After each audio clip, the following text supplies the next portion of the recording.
कौओं को अमावस्या के दिन, सुबह में अमावस्या के दिन। अब जो नहीं जानते अभी से मेरा चैनल है उसके ऊपर ओके करो, सब्सक्राइब करो और मेरे से जुड़े रहो। बहुत सारी बातें ऐसी बताई है मैंने। हम आपके कर्म तो नहीं बदल सकते, अपन तो कोई छोटा सा रास्ता, छोटा सा कोई विधान अगर किया जाए तो हमें पूर्ण विश्वास है कि कोई न कोई अंतर जरूर होता है।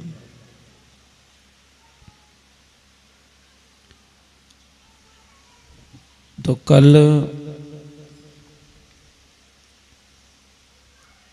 सबसे पहला उपाय है, अगर आप करना चाहो तो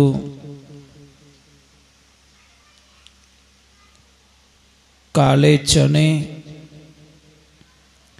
1.25 किलो की मात्रा में आज शाम को ही लेकर पानी में भिगो दें। कल सुबह अमावस्या के दिन, सुबह में अमावस्या के दिन वो चने चाहे तो आप भैंस को खिला दीजिए या भैंस के बच्चे, कोई भैंसा हो उसको खिला दीजिए। बड़ी कृपा बनेगी आपके ऊपर महाराज शनिदेव की।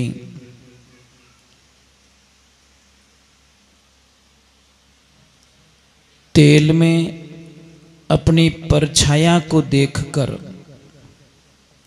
तेल भर लीजिए, कोई कटोरी में या फिर कोई थाली में, और उस अपनी परछाया को देखकर उस तेल को आप दान कीजिए।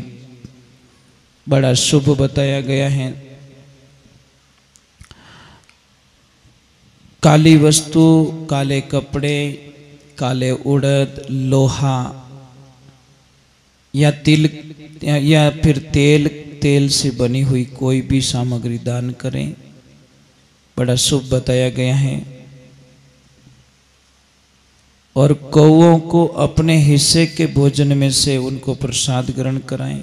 कौओं को, चींटियों को काले तिल और गुड़ मिलाकर उनको प्रसाद ग्रहण कराएं, उनको मिश्रण करके।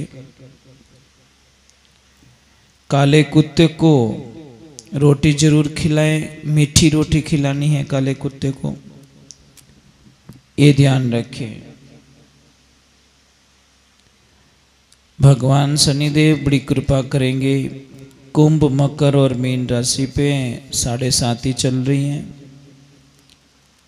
इसलिए उन सभी को हमारी प्रार्थना रहेगी कि ओम शम शनैश्चराय नमः, इस मंत्र का जप जरूर कीजिए। शनिदेव बड़ी कृपा करेंगे।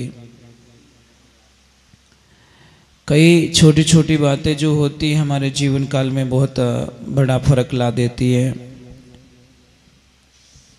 कई लोगों को बड़ी भयंकर लत लगी रहती है, नशे की, बीड़ी की, सिगरेट की, दारू की, अफीम की, कई प्रकार के जो नशे करते हैं। अगर वो नशा छोड़ना चाहे और उनकी इच्छा हो तो कीजिए, भगवान आपकी इच्छाएं पूरी करे। एक लोहे की कटोरी लीजिए, 7 काली मिर्च लीजिए और काली मिर्च को कटोरी में डालकर अपने ऊपर उल्टा वार के उसको घर से बाहर ले जाएं, कपूर से उसको जला दें। उसकी जो राख होगी उससे एक तो नाभि पे तिलक करें और एक कंठ पे तिलक करें और मस्तक पर तिलक करें। बहुत ही फायदा मिलेगा आपको, कल्पना भी नहीं कर सकते आप। शराब कैसे छूट जाएगी। काम होगा, स्लो होगा, धीरे धीरे होगा।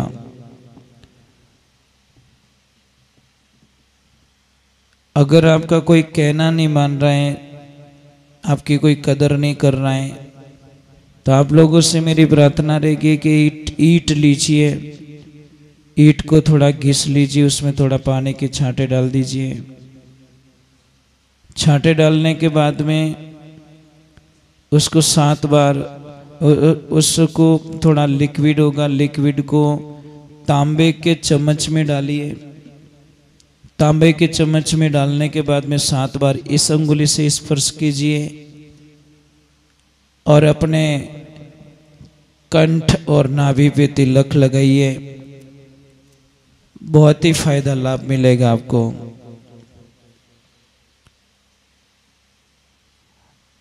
धर्मशास्त्र में बताया गया है कि सोना जो होता है कोशिश कीजिए उसको बेचे नहीं, उसको गिरवी ना रखें। कई लोग बोलते महाराज मजबूरी होती है, तो मजबूरी में रख सकते हैं, ऐसी कोई दिक्कत नहीं है। परंतु अपने शौक पूरे करने के लिए अगर सोना गिरवी रख कर आप अपना शौक पूरा कर रहे हैं, सोना गिरवी रख के आप अपना शौक पूरा कर रहे हैं, तो समझ लीजिए आप कर्जे से कभी बाहर नहीं निकल सकते। अपने शौक के लिए नहीं, अपनी मजबूरी के लिए उसको रख सकते हैं या बेच सकते हैं, तो आपको बहुत बड़ा लाभ होगा। और बहुत सारी चीज़ें ऐसी होती है जो जिंदगी के अंदर बड़ा ही परेशान होता है। शरीर में एक बात का ध्यान रखना, अगर शरीर में जहर गया है तो आदमी एक ही बार मरता है। शरीर में अगर जहर गया है तो वो एक ही बार मरता है। और कानों में अगर जहर चला गया तो समझ लीजिए पूरे रिश्ते, पूरा परिवार, पूरा हमारा जीवन सबसे कट जाएगा, मर जाएगा। कानों का जहर गालने का मतलब कोई भी आपको किसी के प्रति कोई बात बताए तो बड़े ध्यान से उस बात को सुने और ध्यान से उसका फैसला लेवे। खेत बेचकर नौकरी करना आसान है, परंतु ईमानदारी से नौकरी करके खेत खरीदना बहुत मुश्किल है। इसलिए आप लोगों से प्रार्थना है कि नौकरी करो, अच्छे से पैसे कमाओ, पर अपने पूर्वजों का जो खेत होता है उसको बेचो मत। हमारी तो विनती रहेगी कि मत बेचिए, क्योंकि पैसे तो आते हैं चले जाते हैं, परंतु जो बुजुर्ग लोगों ने हमारे लिए भूखे मर के, परेशानियां देखकर, दुख देखकर हमारे लिए जो छोड़ी हैं, उसको बेचने का विचारधारा न करें। कोशिश करें वो ना बेचे। एक मैं आपको एक बात बता रहा हूँ कि बहुत सारे लोग बीमार होते हैं, बहुत सारी दवाएं खाते हैं, बीमारियां पीछा नहीं छोड़ती है।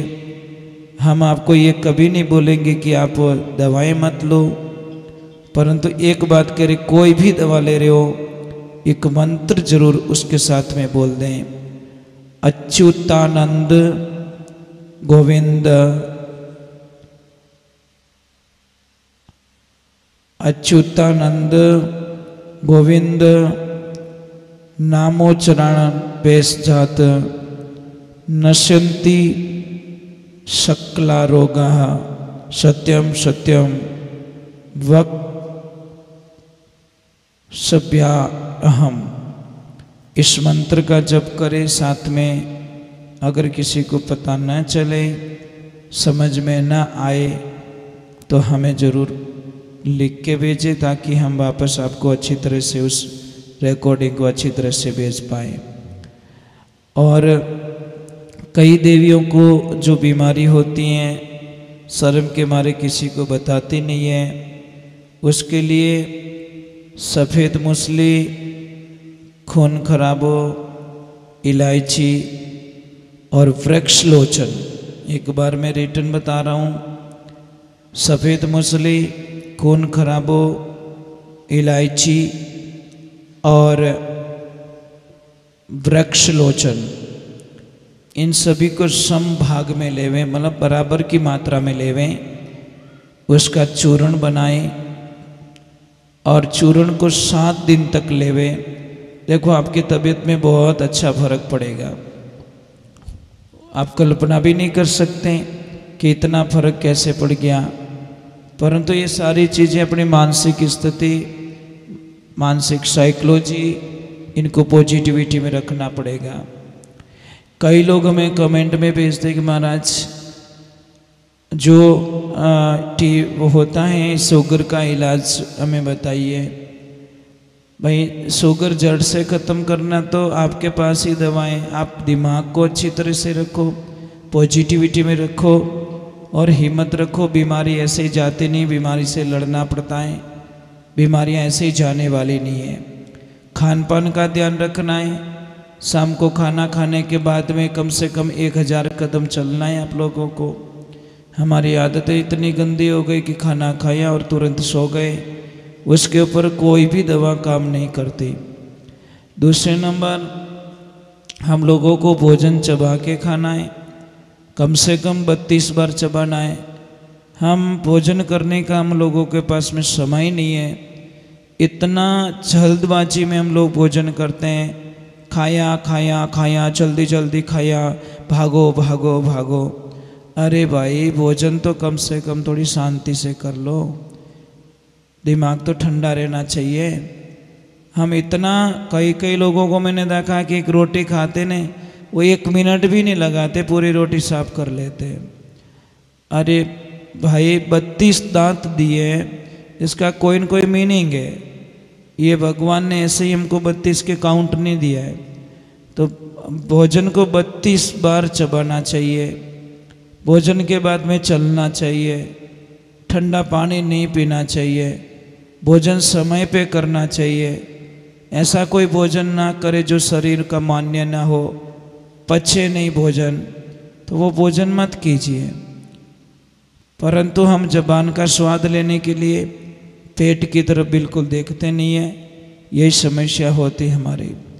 इसलिए आप लोगों से वंदना रहेगी कि मैं तो प्रार्थना करूँगा कि पूरी दुनिया सब सुखी जीवन जिए, सभी की अच्छी ज़िंदगी में अच्छी खुशियाँ आए, यही प्रार्थना है हमारी।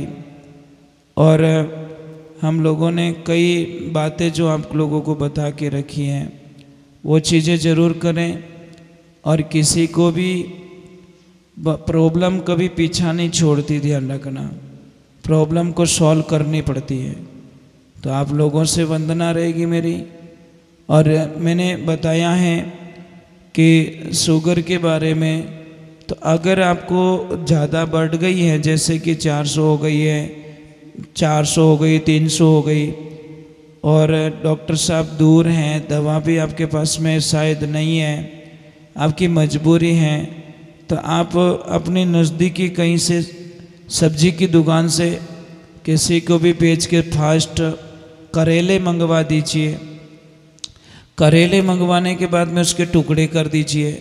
टुकड़े करने के बाद में उस करेले को एक परात में डाल दीजिए, जो आटा गूंदने की होती है, उसमें डाल दो या बड़े कोई टब में डाल दो, और उसके ऊपर थोड़ा पानी डाल दीजिए। पानी डालने के बाद में उसको पैरों से गूंदना स्टार्ट कर दीजिए। जिसको शुगर बढ़ गई है, तत्काल अगर थोड़ा लेवल लेना है तो आप शुगर को ला सकते हो, कंट्रोल कर सकते हो। तो आपको उसमें आपको एक काम करना पड़ेगा, गूंदना है गूंदना है गूंदना है। 15-20 मिनट या आधा घंटा बाद में देखना आपके मुंह में कड़वापन महसूस होगा। कड़वापन महसूस होगा तो फिर बाद में आप आधा घंटा बाद में वापस शुगर चेक कीजिए, आपको कोई न कोई अंतर जरूर लगेगा। ये हमारा विश्वास है, हमें पूरा विश्वास है कि मतलब कंट्रोल ही मिलेगी आपको शुगर। और एक बात का ध्यान रखें, मैंने बताया भी है, और जो भी देख रहे लाइव देख रहे हैं उनको भी मेरी प्रार्थना रहेगी कि अगर किसी की सगाई में थोड़ी अड़चन आ रही, मैंने पहले भी कई उपाय बताए, और जैसे जैसे कोई नया उपाय होता है तो हम ज़रूर शेयर करते हैं कि अगर आपके परिवार में, आपकी फैमिली में किसी की भी लड़के की सगाई हुई हो और लड़के की सगाई नहीं हो रही है, तो जिस लड़के की सगाई हुई है उसके हाथों से जाकर मेहंदी लगवा दो। लड़की की सगाई नहीं हो रही है तो किसी भी परिचित में अगर किसी की सगाई हो चुकी है तो उससे जाके मेहंदी लगवा दो। हमें पूरा विश्वास है कि आपके पास कोई अच्छे समाचार आएंगे, ऐसे मैसेज आएंगे। और मैं आपसे वंदना करूँगा, संसार के अंदर सबसे बढ़िया जो साधना है वो है अच्छे बोलो, मीठे बोलो, प्रेम से बोलो। एक ही दिन याद रखो, हमको जीना कितना है, कितने दिन जिएंगे, कल का भी भरोसा नहीं है।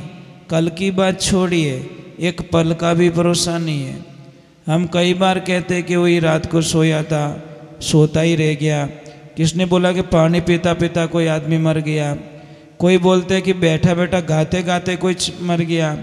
कई को देखा है कि पैसे गिनते गिनते मर जाते हैं। कई को देखा कि फ़ोन पे बात चालू है और चालू चालू में लोग चले जाते हैं। इसीलिए आप अपने आप को इस शरीर का, इस जीवन का अहंकार मत कीजिए, क्योंकि एक पल भी हम किसी से खरीद नहीं सकते। आज जिया वो हमारा जीवन था, कल के बारे में कोई पता नहीं है। इसलिए आप अच्छे रहो, बढ़िया रहो, मीठे बोलो। और शनि जयंती के उपलक्ष्य में आप सभी को मेरी लाख लाख बधाई, करोड़ करोड़ प्रणाम आपको। और शनिदेव आपकी ज़िंदगी में बहुत खुशियाँ लाए, बहुत आनंद लाए। यही प्रार्थना के साथ में मैं अपनी वाणी को यहाँ पे विराम दे रहा हूँ। जय श्री कृष्णा, जय श्री राधे, जय गौ माता की। कल अमावस्या है, आप पूरी कोशिश करना। सोमवती अमावस्या है और शनि अमावस्या है, इसीलिए पूरी कोशिश करना। खूब दान पुण्य करना, खूब गायों को चारा खिलाना। और एक मेरी प्रार्थना रहेगी कि भाई आप थोड़ा जहाँ पे भी दान कर रहे हो वहाँ पे थोड़ा देखिए। अगर व्यवस्थाएं ऑलरेडी हैं तो जहाँ पे नहीं है वहाँ पे करने की कोशिश कीजिए, क्योंकि कहीं कहीं पे तो इतनी व्यवस्था हैं कि हम कल्पना भी नहीं कर सकते। और कहीं पे भी तो बिल्कुल ही व्यवस्था नहीं है। चारे के लिए गायों के लिए तकलीफ़ पड़ रही है, कहीं पानी पीने की जो तकलीफ़ पड़ रही है। आप लोग एक आदमी नहीं कर सकते हो तो 10, 15, 20 आदमी का ग्रुप मिलके भी आप मतलब देखिए, अगर गाय माता से सच्चे मन से प्रेम करते हो तो एक बात दिमाग से निकाल दो कि ये तो वहाँ की गाय और ये यहाँ की गाय, ये हमारे गांव की गाय नहीं है, ये हमारे वहाँ की गाय नहीं है। आप लोगों को ये जब तक दिमाग से बोझ नहीं निकलेगा, आप गाय माता की कभी भी सच्चे मन से सेवा नहीं कर पाओगे। क्योंकि हमको देखना है, अपनी और पराई दो गाय माता हमको कभी नहीं दिखनी चाहिए। आपको भगवान ने व्यवस्था दी है तो आप दूसरे गांव में भी आप वहाँ पे भी जाके गाय माता को चारा डालिए। पानी नहीं भराए, वहाँ पे पानी का टैंकर खाली करवा दीजिए। कहीं जंगल के अंदर आपको ऐसा फीलिंग हो रहा है कि यहाँ पे जंगली जानवर हैं, उनको पानी पीने के लिए बहुत लंबा जाना पड़ता है, बहुत लंबा सफ़र करना पड़ता है, तो आपको थोड़ा सा फीलिंग होवे तो मेहरबानी करके कहीं पानी की व्यवस्था करवा देना। भगवान आपका खूब भला करेंगे। हमने हमारे लिए बहुत सारी बिल्डिंगें बनवा दी हैं, हमारे लिए एसी रूम बनवा दिए, हमारे लिए सोफ़ा सेट बनवा दिए, हमारे लिए अच्छी कारें खरीद लिए। थोड़ा जीव दया भी हमारे दिमाग में होनी चाहिए। और आप लोगों से एक और वंदना है, एक पंथ दो काज कर सकते हैं। हम अभी जो भी पेड़ पौधे लगवाएं, हम जो भी पेड़ पौधे लगवाना चाहें, तो आप लोगों से वंदना है कि वो पेड़ पौधे ऐसे होने चाहिए जो फ्रूट हो, उनके ऊपर फल लगते हो। तो फल लगने पर हजारों पक्षी जो जंगल में रहते हैं उनको भी पेट भर जाएगा और लोगों को छाया भी मिल जाएगी और हमारा पर्यावरण भी शुद्धिकरण में जाएगा। ज़्यादा से ज़्यादा फल वाले जैसे उमन का पेड़ है, जैसे आम का पेड़ है, वट वृक्ष का पेड़ है, तो ये कीजिए आप। फल फ्रूट वाले पेड़ों पर हजारों पक्षियों को एक खाना प्रसाद बन जाता है और उनको प्रसाद मिलता है। हम पेड़ लगा रहे पर पेड़ के साथ साथ में हजारों पक्षियों को भोजन भी करवा रहे हैं। तो आप एक एक पक्षी को तो भोजन नहीं करवा सकते, परंतु पेड़ लगा के हम पर्यावरण प्लस हम पक्षियों की हेल्प कर सकते हैं। जय श्री कृष्णा, जय श्री राम। भगवान आपका खूब भला करे, कल अमावस्या है। आप जो भी दान पुण्य करना चाहो खूब दान पुण्य करना। गाय माता आपका खूब कल्याण करे। जय श्री राम, जय श्री कृष्णा, वंदे गौ मातरम। और मेरे शनिदेव, मेरे प्रभु, मेरे इष्ट सबका कल्याण करे। यही भावना के साथ मैं आपको कोटि कोटि वंदन, कोटि कोटि प्रणाम। जय श्री राधे।